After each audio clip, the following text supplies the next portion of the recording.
Com muito gosto, com muito orgulho, penso que estamos todos orgulhosos por este momento que naturalmente é um momento simbólico, mas que diz muito a muita gente. E, portanto, nós vamos procurar que este momento seja um marco para cada um, mas fundamentalmente que ele sirva de exemplo de vida. E, portanto, a começar a intervenção, vai ser dito umas palavras pelo professor Teixeira, que irá entender aquilo que ele acha por bem dizer. Mas antes disso, quero dizer que este momento é possível porque houve um grupo de amigos especiais, porque aqui estamos todos, e naturalmente há uns que estariam mais empenhados. Não quer dizer que os outros não tivessem, mas a iniciativa tem que se dar a quem a tem. E, portanto, foi nas pessoas do professor Teixeira, do Sr. Pereira e do Sr. Adriano, em que, em determinada altura, já há algum tempo, se dirigiram à instituição Junta de Freguesia para colaborar num peditório pela freguesia. Naturalmente, a partir do momento que esse convite foi feito, a nossa resposta foi logo sim. Sim, é um sim, não porque eu conheci. Sim, por aquilo que eu ouvi falar de José Teixeira Coelho, mais conhecido por Quianho. Quem me falou foi meu pai. Naturalmente, é com a memória do meu pai que transmitiu a mim e a quem ele entendeu transmitir e que, naturalmente, ficou-me um registro. Era um mero registro. Eu não vivi, nem tive a oportunidade de conhecer José Teixeira Coelho, mais conhecido por Quianho. O que nós vamos tentar fazer aqui hoje é realmente um voltar ao passado, estando no presente e com uma forma de ser simples e humilde que nós vamos tentar transmitir e fazer com que esta forma de ser, que não deixou de ser uma passagem terrena como todos nós, houve muita gente que entendeu que foi uma passagem, de certa forma, sublime. E, portanto, nós vamos fazer este registro, naturalmente correndo sempre o risco, de quando fazemos o registro de alguém, nós termos o risco de haver sempre alguém. Há sempre alguém que discorda. Mas a vida é feita disso. Há sempre alguém que discorda. Mas há uma coisa que nós não discordamos, especialmente quem esteve com esta iniciativa. Pelo menos a Junta de Freguesia e os amigos não discordaram. E, naturalmente, se vocês estão aqui, é porque vocês também anuíram, aceitaram e, no fundo, vocês estão a dar a importância que vocês entendem que este homem merece. Passo, então, a palavra ao Sr. Professor Teixeira. Muito obrigado.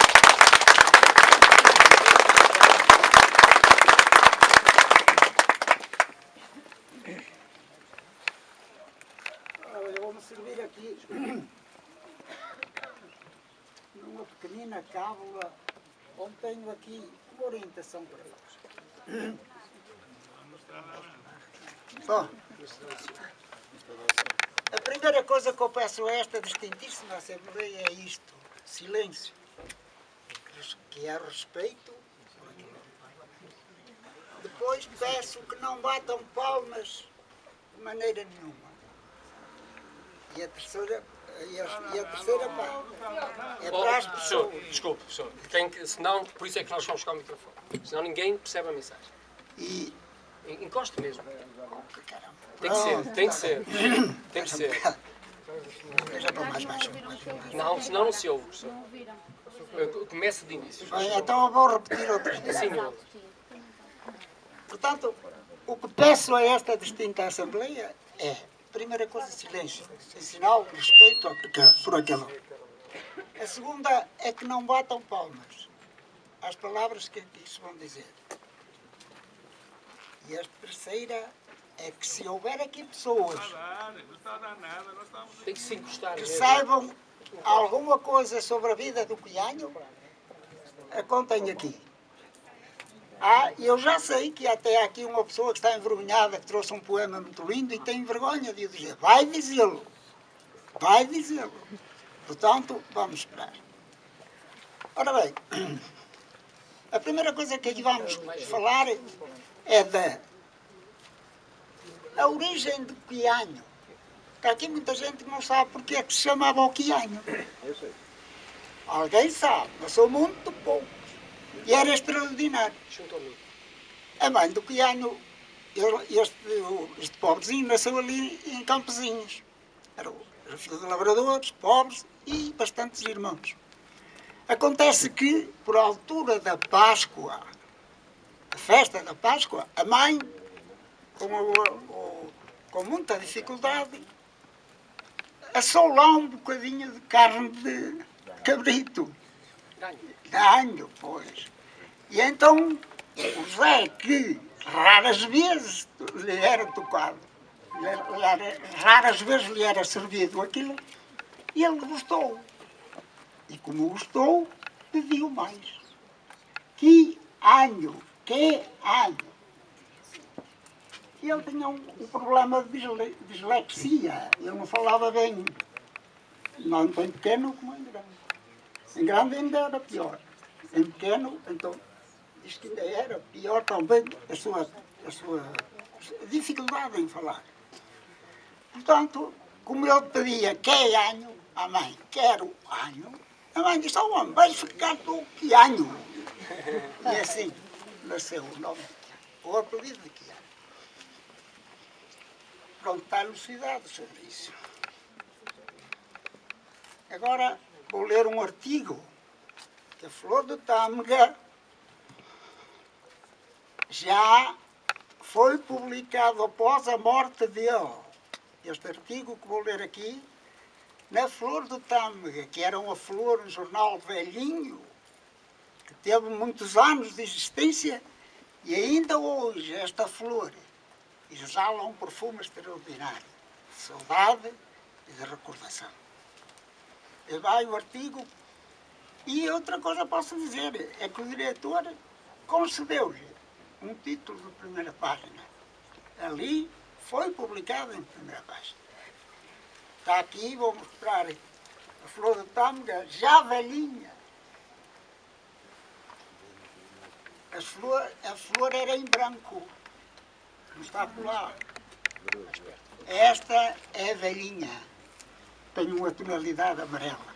Talvez os anos sejam os culpados disto tudo. Mas vamos agora ler o resto, o principal artigo, que muita gente, eu direi que está quase toda a gente aqui está, desconhecia. Não sabiam que se fez isto na altura da morte. E então, ali vai. Morreu o Quianho. Hoje vive, hoje está vivendo. A triste notícia corria depressa.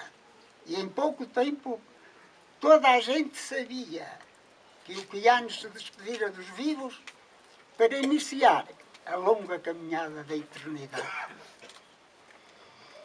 Lágrimas correram silenciosas e sentidas. Corações se voltaram ao alto nas mais íntimas preces, pedindo a Deus que o acolhesse na sua eterna morada.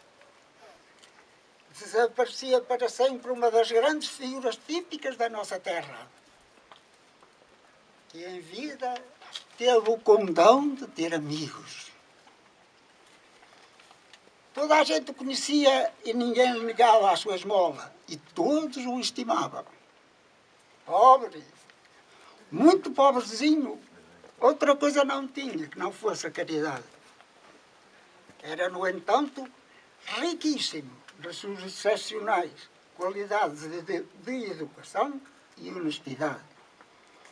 Nisto dera lição. Torno a repetir. Nisto dera lição. E sem ninguém, tivera, no entanto, na hora da despedida, muita e boa gente que o acompanhou à última morada. Agora, repousa para sempre uma vida que ao longo de tantos e tantos anos tivera por madrasta a miséria, por mãe a caridade. Há de lembrar saudosamente por muitos anos, por ocasião das festas das aldeias do concelho, aonde, como romeiro habitual, nunca faltava. Uma velha farda militar era o seu fato de cerimónias nas romarias. Não a trocava por um bom fato a meio uso. E nas festas, sempre que os tambores começassem na sua barulhenta melodia, lá estava ele a marcar o gesto e a comandar aquela barulhenta musicata. E ainda a farda que lhe era, para ele apreciava imenso uma farda, que mesmo rota e desnaturada pelo tempo, era para ele o símbolo da grandeza e da força. Uma farda negra, suja, toda porca, toda rota, era a relíquia de uma vida já longa, mas que ele envergava com autoridade e sentimento.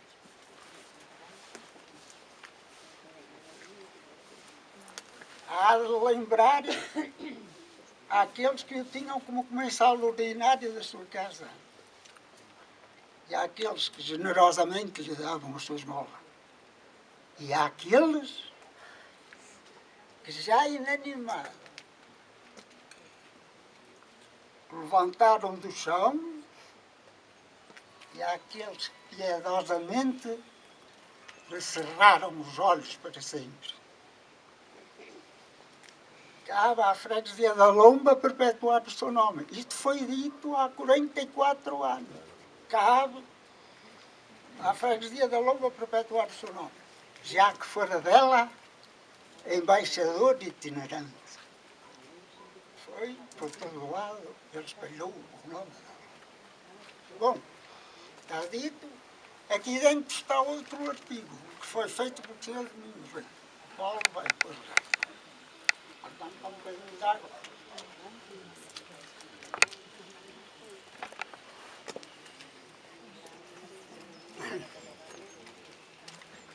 E agora vamos fazer aqui umas pequenas considerações.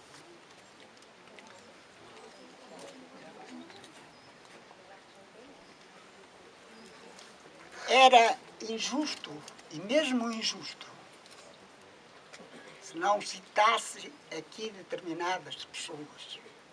São poucos, mas estão aqui alguns senhores que conheceram estes que eu vou citar. São familiares, são amigos, são pessoas que já vai isto há muito ano, mas lembra hoje desta altura. E são eles quem? Quem estamos aqui hoje a lembrar? Estamos hoje a lembrar aqui o Sr. Domingos Bento, que jaz ali. E estão a ouvir-nos todos. Está aqui tudo aqui à nossa volta, está junto connosco. Estes que estão aqui, que o estimavam, estão todos a ouvir-nos aqui. O Sr. Domingos Bento. Mas antes do Domingos Bento, eu ainda queria aqui realçar os dotes do humanismo numa senhora professora velhinha que morava a Cová, entre foi a Dona Alzira Magalhães. Essa senhora, durante 30 anos, facilitou-lhe um quarto onde morava. Não só, embaixo, na loja. Ali e mais. Ela tratava, ela dava-lhe de comer. Quando eu estava doente, ela misericordiosamente me atendia. Até chegava ao ponto em que o povo dizia: a Dona Alzira come com o cão. E o cão come com o quianho, e eram os três, os familiares. Extraordinário. Isto representa muito. O certo é que essa senhora extraordinária, que eu tive a honra de conhecer, morreu morreu, como todos. No entanto, deixou-nos a mensagem. Esta mensagem que nós hoje, esta atitude que nós estamos hoje aqui a fazer, é o resultado da mensagem deixada por essa senhora antiga, que respeitou a miséria, os pobres e os desamparados. Portanto, depois é que vieram os outros que seguiram, começaram a seguir o exemplo daquela senhora. Portanto, a ajudar os pobres que metiam à porta. E ele era, o piano era o paradigma. E não foi só estas pessoas começaram a respeitá-lo. Muitos mesmo. Muitos que estão aqui, em que eu não vou falar, estão aqui também. Quando nós fomos presentes dessa atitude que vós hoje esteja. Então, eu vou citar o nome daqui de alguns. Isto é sem desprezo para ninguém. Os outros, porventura, não serão aqui citados. Tenham paciência, me perdoem, porque é difícil estar-los aqui a aqueles que respeitaram o piano, aqueles que partilharam da sua miséria e da sua fome. Foram eles. O Sr. Domingos Bento, o Quindalama, o Fernando Político, o Viriato, o Rodrigo Teixeira de Pinheiro, o Ferreira, o Zé de Campesinhos, o António Bento Pinto, que está aqui a ouvir, o tio, o António Bento Pinto Júnior, o Sr. Cardoso, também, que está lá perto, também está ali. E mais, o Mendes, outro amigo dele também, o Mendes. Esses, tenho a certeza, caríssimo amigo, e mais, muito mais, estão aqui, que nós não o vemos, mas temos a certeza de que estão aqui junto de nós. E agora, quanto àquelas senhoras que assim há um bocado de falar em algumas mulheres, também ia ser cansativo se falassem todas. Mas havia aqui senhoras que repartiam com ele o caldo que ele, porventura, precisava. Era o caldito que ele pedia a todos. Era um bocadinho de pão. E agora deixa-me fazer aqui também uma coisa que eu agora vou fazer. Eu convidei a escola, fui à escola, mas não veio aqui criança nenhuma. Bem, estão aqui muitas crianças. E nós, agora, uma vez que faltaram as crianças, vamos tornar de velhos a meninos. E vamos continuar esta mensagem. Ia-lhe pedir a eles, aos pequenitos, que trouxessem, quando viessem aqui visitar a Campa do Quiabo, trouxessem uma folhinha ou uma florzinha de alecrim, ou de rosmaninho, uma papoila à beira do caminho, uma campainha, e que a lançassem ali, em gesto de ternura. Isso, sim, isso era acompanhar. Dispensa grandes flores. Não interessa que vão lá pôr ramos de cravos ou orquídeas, nada. Uma flor campestre representa a nossa estima por aquele homem. E agora, eu tinha aqui para contar aos pequenitos da escola uma história. Mas como eu disse há um bocado, todos nós, voltamos agora aos tempos de menino, vamos ouvir essa história que eu tinha marcado para contar aos miúdos. Uma aos miúdos, outra história que ninguém conhecia, tenho a certeza. Vou contar do piano. Para bem,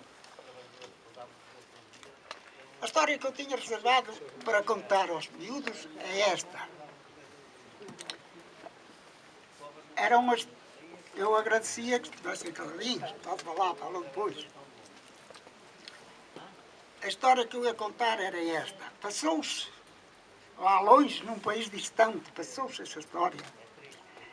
E quem me a contou foi uma andorinha interessante. Já disse, como é que as andorinhas contam as suas histórias? Contou a andorinha. Tinha eu 15 anos, quando frequentava o grande Colégio Universal do Porto. A história que eu ia contar às crianças, contou-me o meu professor de moral, no colégio, no grande Colégio Universal do Porto, onde andei. E então, a história era assim.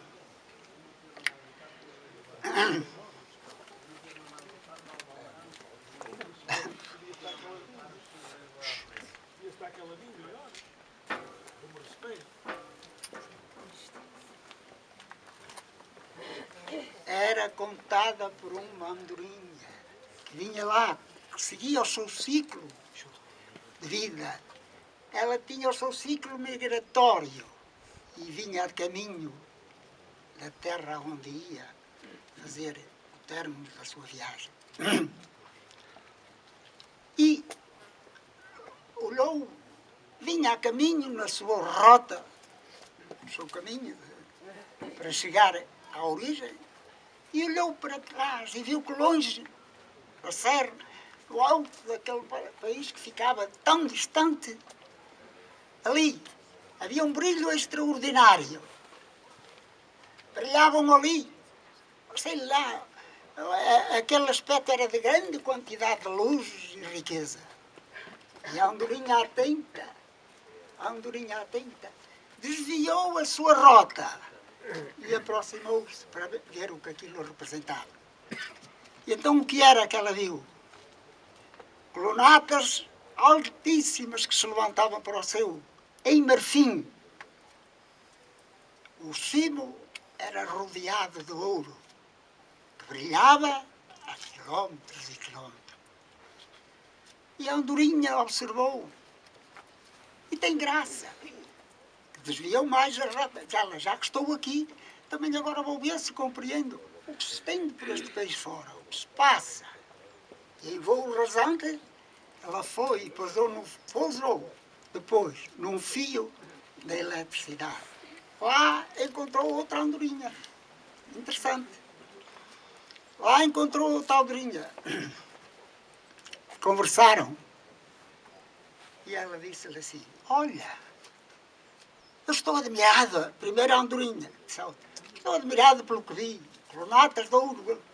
Ai, que nobre país deve ser ele, que rico deve ser ele. E a outra disse, ainda não vistes tudo, anda cá, vamos fazer agora um voo rasante e tu vais ver ainda mais. E assim foi.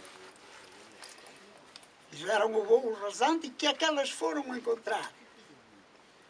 Os palacetes dos nobres, cujos telhados eram também em telhas de ouro e de marfim. Ficaram extraordinárias essas andorinhas. Que é impossível viver-se. Mas ontem disse-lhe a segunda, olha que nem tudo é bom aqui.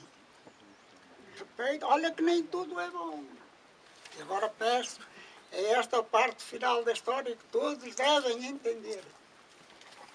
Aqui existe uma lei que obriga todos os servos, quando passa do seu palanquim de ouro, cravejado de safiras, rubis e diamantes, quando passa aqui o imperador, todos os súbditos são obrigados a ajoelharem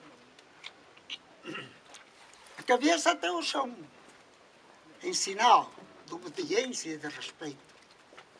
Olha, ele já é. E então pensaram as duas. Extraordinário. Mas, como eu disse, saíam na festa do lado do imperador.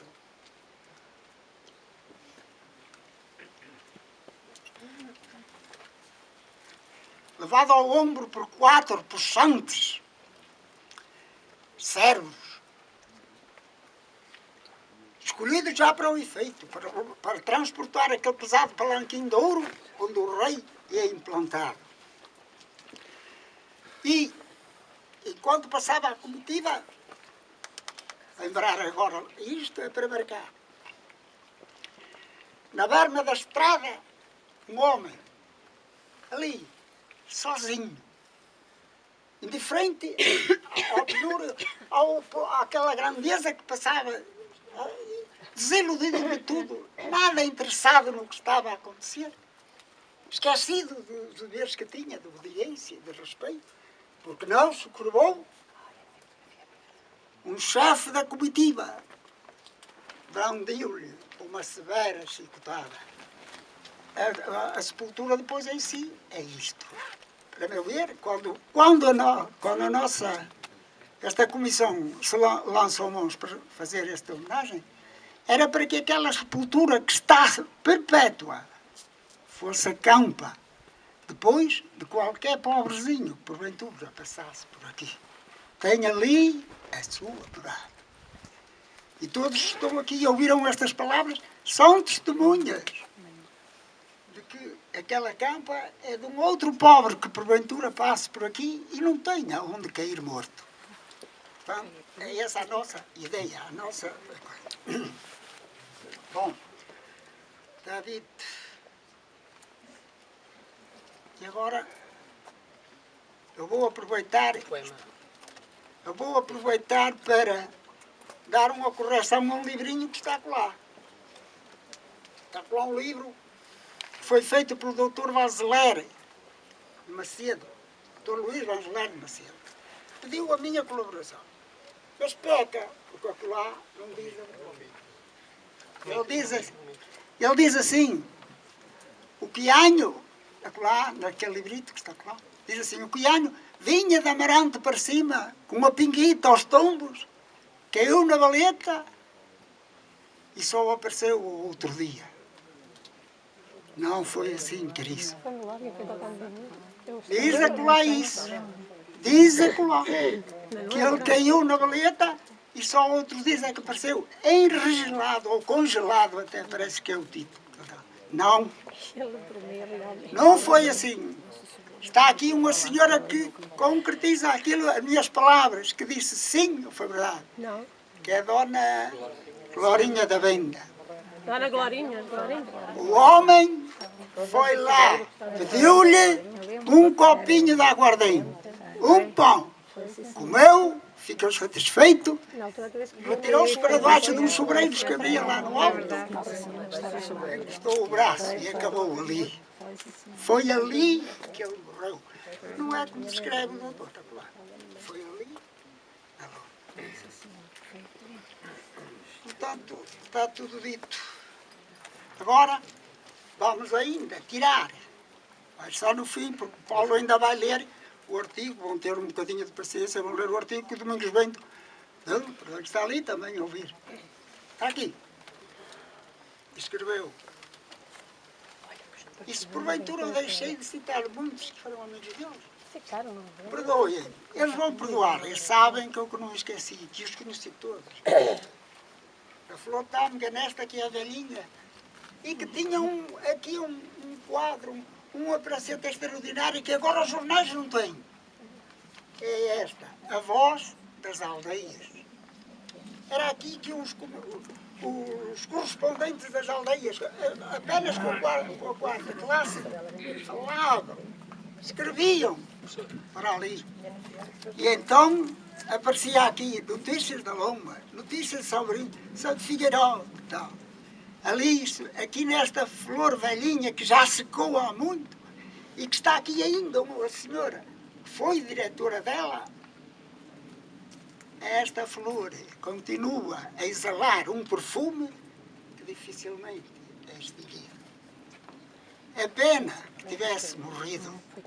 Eu leio hoje esses artigos dedicados na flor nos jornais diários daqui da nossa e não me interessam nada. Não dizem nada dos anseios das freguesias, do que eles gostavam de ter, daquilo que era preciso realizar. Esta era a porta-voz do povo, das necessidades das aldeias e de tudo do concelho. E também já agora, uma vez que foi convidado, deixai-me que expresse aqui também Todos os meus alunos eu gostava que seguissem aquilo que eu lhe propunha. E lamento que não esteja aqui o Sr. Presidente da Câmara de Amarante. Foi meu aluno. Ele foi meu aluno. E esqueceu-se de estar aqui. Quando na escola eu recomendava que a maior dote, que a maior felicidade interna de cada um era respeitar os pobres e ajudar a miséria. Portanto, quando estiver com ele, eu vou-lhe agradecer. E agora, os senhores vão ouvir o que o Sr. Domingos Bento disse quando eu escrevi também este jornal. No mesmo, está aqui. Já tem 50 e tal anos isto. Portanto, o Paulo vai falar, vai citar aqui que eu sou sábio. É com muito orgulho, Sr. Teixeira, excelentes amigos, e especialmente é sempre um orgulho estar face a face com pessoas que nos dizem muito. Tenho aqui muita gente que me é querida e, como disse bem, há muita gente que, infelizmente, partiu, ou felizmente, e que certamente terá orgulho neste momento. E, portanto, eu vou citar um tio que já partiu também, Domingos Bento Pinto. Penso que a maioria dos lombenses mais velhos o conheceram. Mas antes disso, gostaria de fazer uma nota. José Teixeira Coelho, mais conhecido por Quianho, nasceu em 1909. Estávamos no fim da monarquia, a agitação era grande e estávamos no princípio da República. As próximas décadas em que Portugal viveu foram muito difíceis, tanto do ponto de vista social como do ponto de vista económico. Quianho deve servir sempre como exemplo, se calhar também corro o risco de tantos exemplos por esse país fora. E, por que não, por essa humanidade fora. O mais importante neste momento é saber, independentemente do tempo, que foi o tempo dele, como no nosso tempo, haja sempre alguém, haja sempre uma Dona Alzira, haja sempre um povo generoso que consegue olhar para os mais desprovidos. Desprovidos em vários sentidos. Quando alguém tem a má sorte, como eu costumo dizer, uma expressão que eu uso frequentemente, quando alguém tem a má sorte de ficar órfão de pai e mãe, é difícil. Já tem tudo para contornar. Tem uma vida para reconstruir. E quando eu ouço sempre alguém do palanque, de cima, e diz com esta ligeireza em que eu fiquei chocado, quando diz que estamos a comemorar alguém que só sabia beber e pouco mais e alegrar, tem a ver com esta falta de humanidade que cada vez existe mais nos nossos corações. E este momento é um momento de alerta, especialmente de alerta. Cada um à sua maneira, cada um com aquilo que é capaz de dar, ou não é capaz de dar. Há gente que se esquece, mesmo no seio da sua família, quando alguém precisa. E, portanto, professor Teixeira, senhor Pereira, senhor Adriano, junta, meus caros e minhas caras, é um prazer enorme, é um orgulho quanto basta ter a honra de estar convosco e de todos nós sermos uma parte de um todo, que é simplesmente nós gritarmos alto sempre que o valor da simplicidade, da humildade é o valor maior que nós podemos encontrar na vida. Naturalmente, a seguir à minha intervenção, vou pedir, com autorização do grupo de amigos, de que alguém que tenha que fazer um desabafo, alguém que o tenha que lembrar, que o faça aqui. As palavras, elas voam, mas o espaço, o tempo em que as fazemos, fica cá no nosso cantinho, fica a memória. E, portanto, naturalmente que desafio que algumas pessoas que o conheceram. A professora Fátima Cravo, a minha prima, Glória Bento, e, naturalmente, alguém que eu provavelmente tenha um episódio com ele. Isto é o momento para nós dizermos aquilo que sentimos. E então, é com muito gosto lembrar Domingos Bento Pinto. Em 16 de março de 1969 escreveu na Flor de Tâmega este texto que passa a ler-vos. Depois desamparado pelos irmãos mais velhos que procuraram outras terras e, pelo que se sabe, sofreram o açoite de ainda mais dura infelicidade. Ele ficou-se por cá, instintivamente agarrado à terra-mãe, pobre de espírito e desprovido de quaisquer recursos económicos. A providência olhou por ele, encarregando-se de o manter no aconchego do berço, onde teria sempre uma malga de caldo, um bocado de pão e uma pinga de vinho verde que, por sinal, tanto se afeiçoou. De vez em quando, subia-lhe à cabeça o nomadismo fraternal e a dar um giro às terras de Gaia em busca dos irmãos. Depressa voltava à sua querida Lomba, onde trabalhou enquanto pôde e como sabia. Mas logo que os anos chegaram mais duros e os maus tratos que infligia ao corpo o alquebraram, pediu esmola. E assim viveu feliz, à sua maneira. Nunca tirou nada a ninguém. Era modularmente honesto. E também não maltratava quem quer que fosse.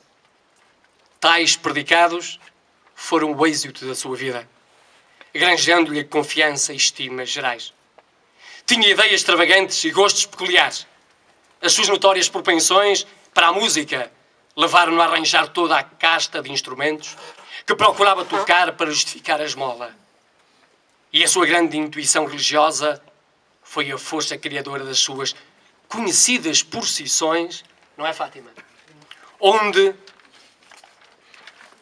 não faltavam, às vezes, os foguetes do Lindinho. Por acaso é uma figura que ainda me lembro. As crianças de anjinhos e os inflamados sermões que preferia no seu latim. Devia ser um latim esquisito, mas ele lá o dizia. A pequenada adorava esta esquisitice das suas ideias e às vezes até o arreliava na sua contínua perseguição. Foi livre como as aves do céu e vagabundo como os cães sem dono. Toda a gente gostava dele. Ultimamente andava adoentado, estava velho. Mas ninguém se apercebeu da proximidade do desenlace. No sábado passado, dia 8 de março, saiu da toca, numa loja, numa casa em Torfei, lembrado a Dona Alzira, onde por generosidade da pessoa amiga se albergava há mais de 30 anos, sobretudo nos períodos de sedentarismo, e dirigiu-se ao estabelecimento onde habitualmente matava o bicho. Temos o prazer de ter aqui alguém vivo, Glória, mais conhecida por Glória da Venda, ela não se importa, Glória Azevedo, naturalmente. Comeu e bebeu, e sentou-se no muro fronteiro, ao sol. Depois deitou-se no chão, com a mão debaixo da cabeça, a servir de travesseiro, e adormeceu para sempre. Quem não conheceu o Guianho? Assim viveu e morreu este pobre diabo. De seu nome, José Teixeira Coelho, mais conhecido por Guianho, que nos quadros de valores positivos e negativos da Lomba marcou presença como figura típica. Como se lhe não conhecia família que o chorasse e o sepultasse, fê-lo amorosamente a gente da sua terra. Solidariamente trataram do seu cadáver e os seus conterrâneos. De padronelo, de uma agência funerária compreensiva, veio-lhe a urna como oferta. E nela foi colocado impecavelmente vestido e depositado no salão paroquial. Durante a noite toda foi velado com respeito e amizade. E no dia seguinte, após a missa do corpo presente, na igreja da freguesia, foi acompanhado ao cemitério por homens e mulheres e crianças que lá deixaram depois o seu último adeus comovido. Como tiveram a oportunidade, no convite que nós vos enviamos, citamos um autor, um escritor, um filósofo, Jorge de Bernard Shaw, que ele diz: a simplicidade é o que há de mais difícil no mundo. É o resultado da experiência, a derradeira força do gênio. Eu vou tentar explicar. De facto, é um dos mais belos ornamentos da alma, a simplicidade. Difícil de realizar, talvez, mas a maior riqueza conquistada, a verdade. A simplicidade é espontânea e natural, não se envaidece. Quanto mais simples o ser, maior o seu desenvolvimento espiritual. Porque o ser assim sabe o quanto é demasiado pequeno na imensidão do universo. A simplicidade exclui o supérfluo, o aparato, a ostentação e o luxo, para só prevalecer a utilidade na sua forma simples e indispensável. O ser simples compreende melhor as lições do cristianismo. Puro, afeiçoa-se mais à prática do bem e sente com maior nitidez as vibrações do amor.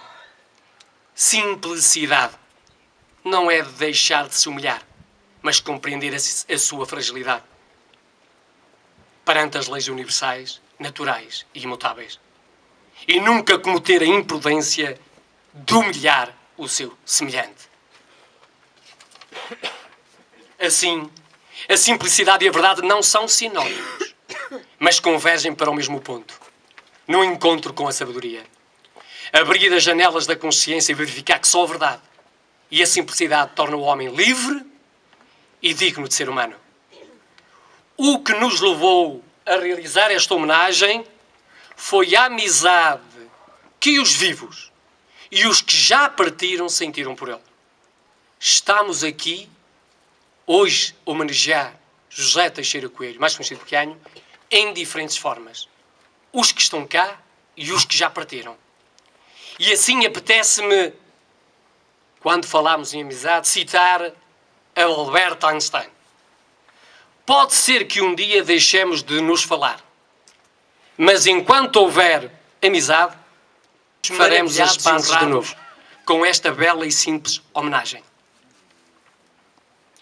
em que colocamos sempre, sempre, a humildade, a simplicidade e a vontade que, neste momento, tão acarinhado por muitos lombenses e que, certamente, ficará nos seus corações. Ao desvendar, nos últimos dias, quem foi esta figura típica, tive a oportunidade de uma semana e tal visitar as pessoas mais idosas e posso-vos dizer que contaram-me episódios verdadeiramente notáveis. E por isso termino. Quero-vos dizer que fiquei espantado e que muito, muito me ensinou e me faz pensar sobre o significado desta passagem de todos nós nesta terra. Muito obrigado por terem vindo. O grupo de amigos e a Junta de Freguesia de Lomba reconhece, e vocês reconhecem, que valeu a pena estarmos aqui todos para, com esta simplicidade, com as palavras e com o nosso coração, dizer: vale sempre a pena quando a alma não é pequena, e hoje acho que estamos todos de parabéns. E agora o desafio que eu faço, naturalmente, e eu acho um desafio sentido. Acho que um testemunho ou outro de quem viveu dava outro significado. Porque não tenho jeito absolutamente nenhum para falar para muitas pessoas. Estou muito, muito envergonhada. Muito envergonhada. Mas... Já está a compor o terreno. Mas eu não podia, de maneira nenhuma, deixar passar assim esta fase sem me associar à homenagem ao Quianho. Eu e as colegas da minha geração, que vejo aqui algumas, a Terezinha, a Evinha, a Toninha, e que o Quianho fez parte da nossa infância, ajudou-nos a crescer, deu-nos alegrias, muitas coisas boas. E como eu não tenho jeito nenhum para falar e fico envergonhada, estou aqui extremamente aflita, resolvi escrever e jogar com as palavras aquilo que eu sentia, num poema popular, para homenagear o Quianho. Eu e as colegas, que estão também aqui, algumas e outras, em nome delas, e de quanto ele nos fez bem enquanto crianças. Então vamos lá ver se eu consigo. Estou nervosa muito. Quianho, quem eras tu? Nunca cheguei a saber. Tocavas mal o harmónio e todos te queriam ver. Quianho, quem eras tu? Fardado, esfarrapado, de falas pouco claras, despertavas o interesse nas crianças amedrontadas. Em troca de nada, fazias as procissões nos caminhos da minha aldeia, com um Cristo de madeira ataviado por ti, acompanhadas de sons que inventavas no teu mundo de ilusão. Eram sons que eu repetia com grande satisfação. Quianho, quem eras tu? Nunca cheguei a saber. Sem pai, sem mãe, sem ninguém, só com a tua ilusão, tocavas mal o harmónio e todos te queriam ver.